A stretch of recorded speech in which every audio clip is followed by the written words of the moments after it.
A project underway in Sioux Falls is meant to spur on more compassion in the community. In tonight's Eye on KELOLAND, Kelly Volk highlights the inspiration behind the mission of Compassion Project. It won't be long before a big bronze dove will be nestled right along the Big Sioux River. The Compassion Project announced the new sculpture in downtown Sioux Falls late last year. Just think of what our community will look like decades from now when we take the action to be compassionate to our neighbors today. The inspiration for this project is the late Fern Chamberlain, a longtime social worker in South Dakota. Chamberlain worked in Pierre from the late 30s to the mid-60s. The mother of one then moved to Sioux Falls. She adopted a young boy in Pierre who was profoundly deaf, and she was allowed to adopt him as a single woman, which was, of course, pretty unusual back then. Gloria Houle and Chamberlain met in the 70s. Houle's first memory of working with Chamberlain was through the League of Women Voters, but the two continued to work together beyond that. She was always very kind, but you knew when she meant business. Number one focus is on getting more women into the actual political process. Throughout her career in Sioux Falls, Chamberlain wrote grants for different organizations and helped start a Sioux Falls food pantry and what's now called Active Generations. And how can I help you today?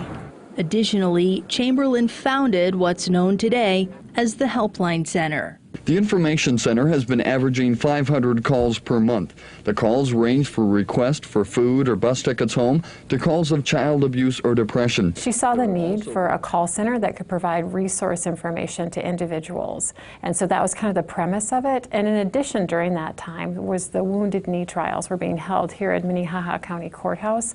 And there was a lot of misinformation that was, circulating. Helpline Center Executive Director and Compassion Project Chair Janet Kidhams says part of the initial grant for the center was to be a rumor control hotline to answer questions during the trials.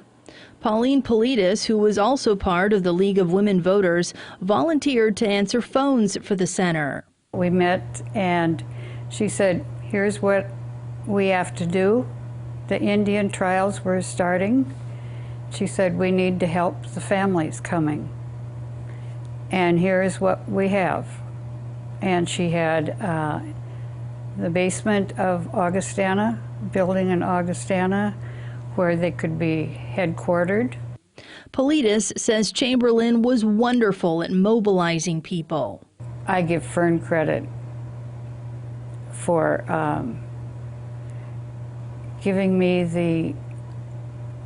the chance and giving me the guts to go ahead and do some of the projects I've worked on through the years. She would call people and say, would you call your legislators and tell them you'd really like to support that legislation or oppose that legislation.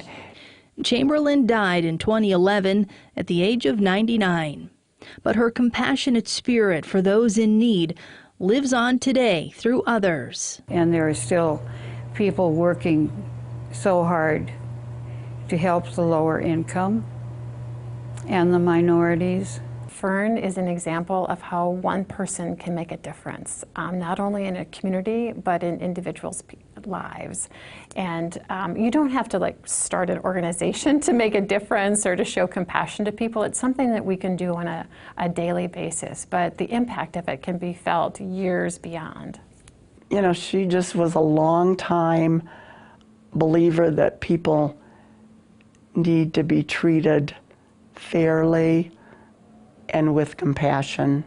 And soon the bronze dove will be a symbol of compassion and an inspiration to all. With Eye on KELOLAND, I'm Kelly Volk.